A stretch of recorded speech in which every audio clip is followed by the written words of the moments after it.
Good morning, Cadre. Thursday morning. Continuing the week of Strop Shoppe shaves with their Peche. I think this is probably Peche or maybe it's Peche. I don't know. We're using this one. It does smell like peach, maybe a little sweeter than a standard natural peach. I'm thinking like a peach Jolly Rancher, but not that strong, but pretty good smell. I've never shown this. I won't show the lather from start to finish, but you can see you get easily. This is using my standard amount of almond size soap, just a huge bowl full of lather. This stuff is easy to lather up.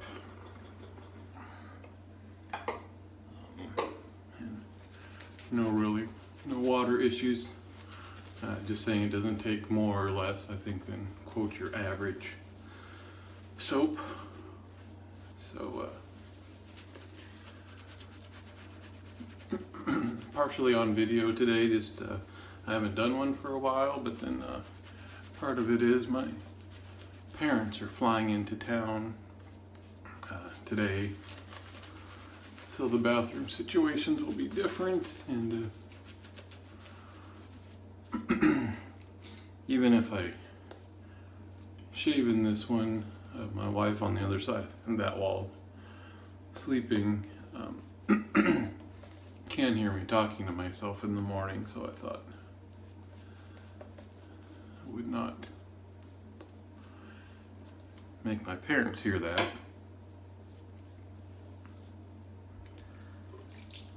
So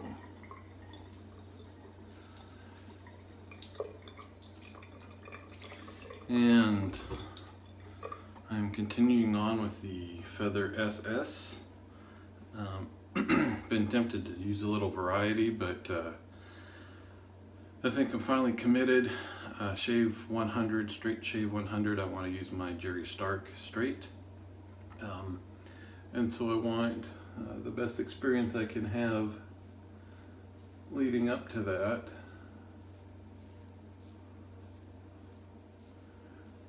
And so I think the way to do that is just to keep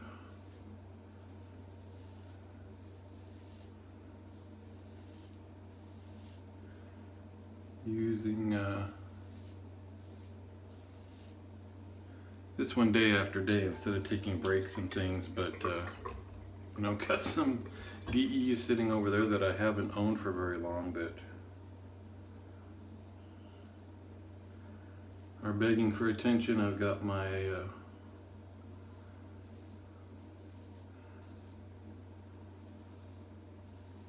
single edge Asylum RX that I love to use. It has been going unused, but that's kind of the cool part of the hobby, right? I mean, I think it's that double-edged sword of, geez, if I had less stuff, then I could use the ones that I love more often. But it's awesome to be in a position where you're just always looking forward to, if not the next shave, future shaves, and there's other things that you're looking forward to using. There's been a lot going on around the home here. If you follow my journal, we're kind of dealing with, I wouldn't say one of the cats is sick, but there's some question as to if maybe her feeding routine or food or something can be changed. She started throwing up once a day for a while, so we're working on that. That's not a big deal, but it's kind of a pain because she's got a sister. They're both from the same litter when we got them. And we've had them for 6.5 years, and their entire lives they've been eating the same food out of the same dish, just whenever they want. And they've been fine with that for this whole time, but now that we need to kind of control it a little more, they're having to be fed in separate rooms at specific times, and I think they're a little bit like, what are you guys doing? Where's my food? And I'm hungry, and they're not very happy with it. So, just like parenting kids, right? Sometimes the thing you know needs to happen doesn't make anybody happy. And then my daughter's been sick. But hers is a stomach thing. She was home yesterday, and after getting sick in the middle of the night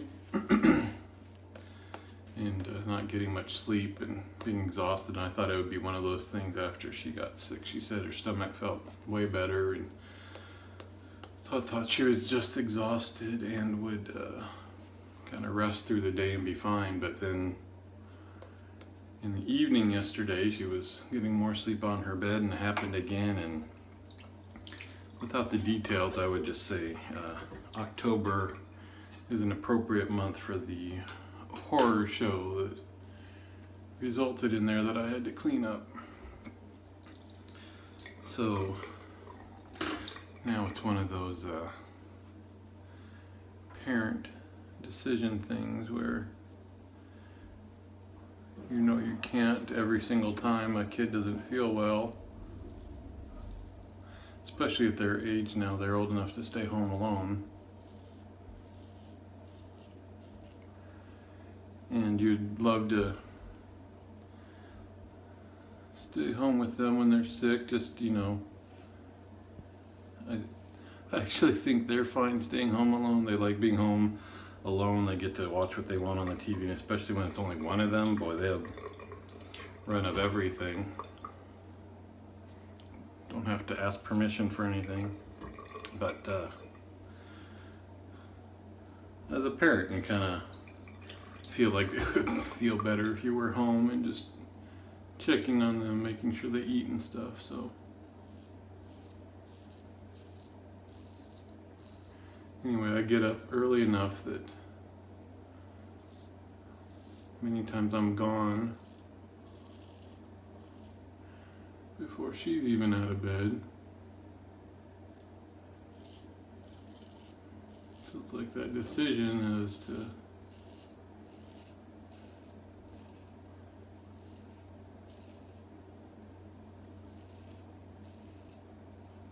do I roll the dice and go to work, or do I stay here just to be safe? But then very conscious of how your boss feels about that. And, you know, nothing's been said, but I guess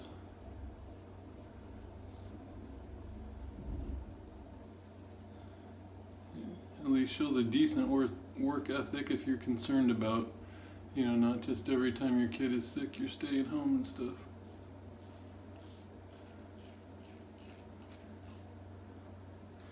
And on top of that, I know we've got a bit of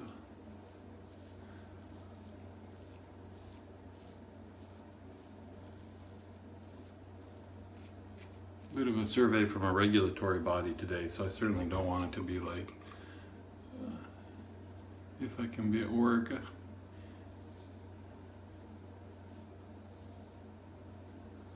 I'd rather not be off today, but I work in the quality department, so it's one of those things where when there are officials from government agencies in the hospital, we're kind of on call all the time for when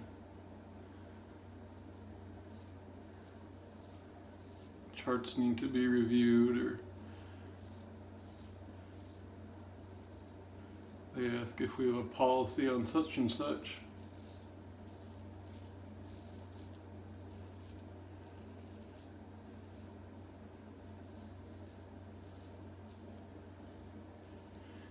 And kind of get that text of, do we have one of these and we needed it yesterday, kind of thing. Oop. Pay attention to what I'm doing here. No hard landings.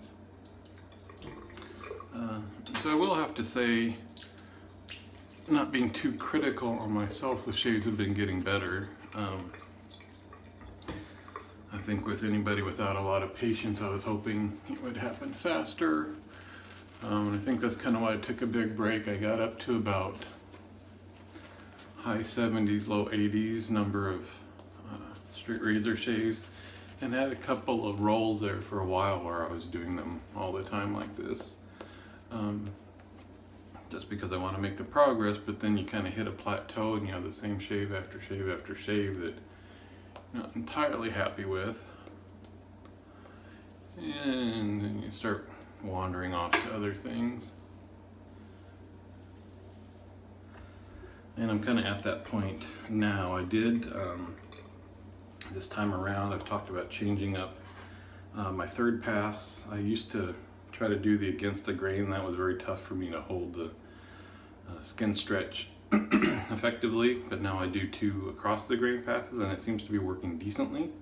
I'll get BBS for sure. It's just a matter of the closeness of BBS. I think for now, when I'm still learning it and all that, dry down BBS is something I'll just live with.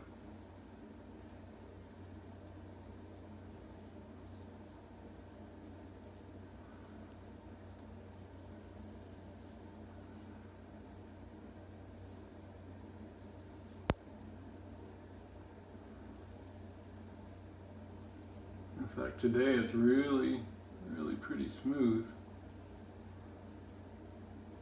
There's like nothing left, I don't think. There we go. If we stretch it, it comes up, but no reason to push that.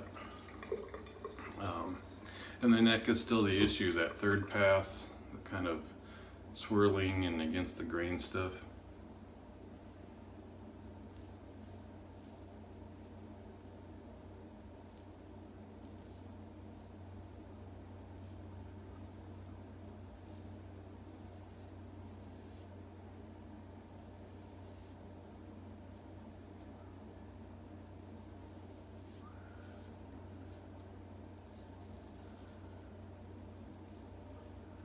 And then it's just, I mean, excuse me, it's all kind of, I guess, what you desire, because I'm at that point of like, is this important? It's kind of cool to be able to use a straight razor, but then when you're finding DEs where you get like the Grail shaves, and it's almost a gimme at that point. It's like, why, even once I get this down,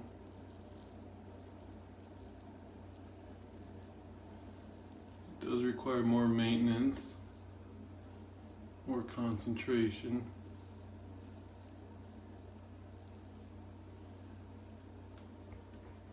So sometimes I just think it's like a matter of deciding what kind of cool factor does it have for you.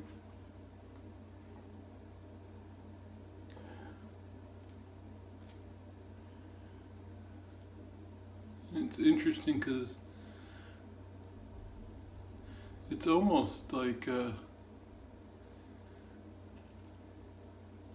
know, when you're surrounded by something, it becomes commonplace, even when it's not. So being around a group of guys where tons of people straight shave, use a straight razor, I wonder if it would feel like more of an accomplishment or a bigger deal if it wasn't so common within our group. Because we can see videos of people doing this weekly.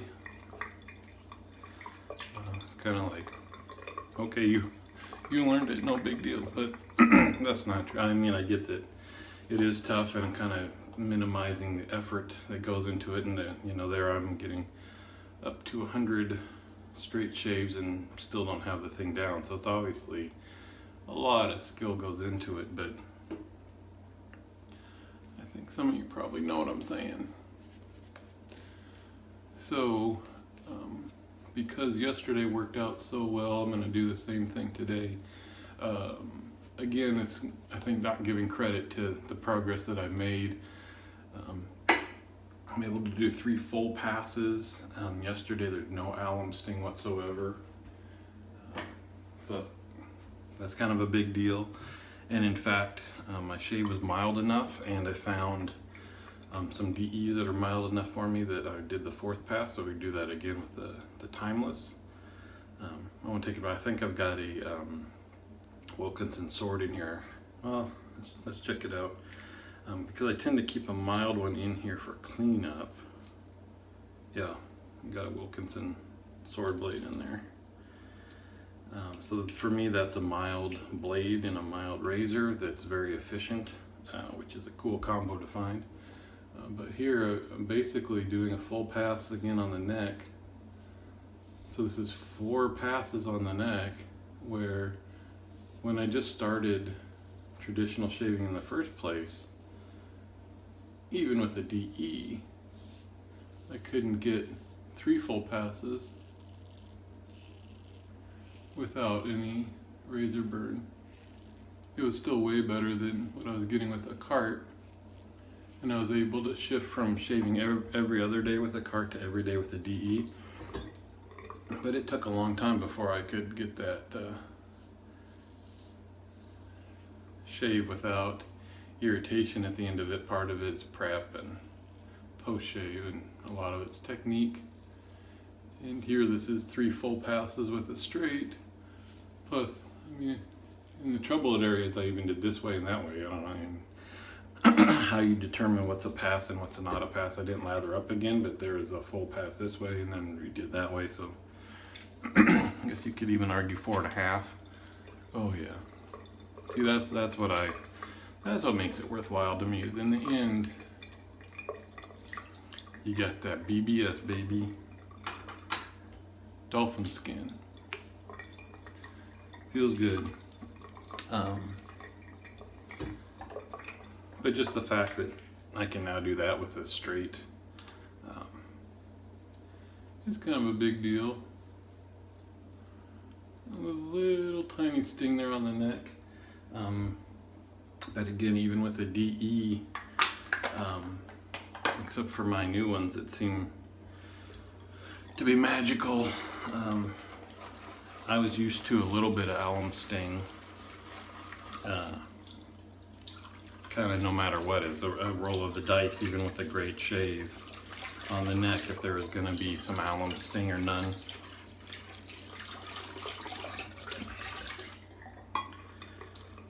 Alright, so excited to, if you're not part of the cadre, come see us at theshavingcadre.com. People in their videos keep mentioning that we've got the bingo game going on. We do. I think people are, I would bet maybe this weekend somebody will win it. Or early next week. And that's one of those things that I thought was pretty funny, that you're playing bingo on a forum. But trust me, it's amusing, it's fun. Plus the comments and jabs and banter it triggers is kind of worth being part of it. Appreciate all the videos that you guys post. Sometimes they're watched in the morning with coffee, like I think a lot of you guys do. Sometimes it's in the work day, mostly just listening to it. Sometimes it's in the evening to kind of wind down, and the family actually watches off and on with me and knows all you guys that do the videos. But I'm excited about the Christmas, I forget if there's a special name for it this year, but our Christmas exchange. I think we're getting our matches today, so I've been looking forward to that. I think, like a lot of people, we look forward to seeing what somebody else gets us, but it's just as fun, if not more enjoyable, shopping for somebody else and waiting for them to open it and hope that you really kind of hit the nail on the head and got them excited. Nivea 2-in-1.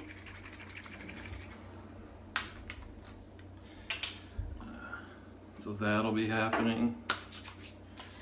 And I actually think it's just a really cool time now, not to get like overly sentimental or whatever, but I think it's pretty awesome having vendors and hobbyists too that make such quality things that we can use them. So you can come in to your den and use a brush or use a soap from somebody that you at least in some form or fashion know and have communicated with, and actually have a good enough relationship with everybody there that you can reach out and say, hey, you know, can you do this for me?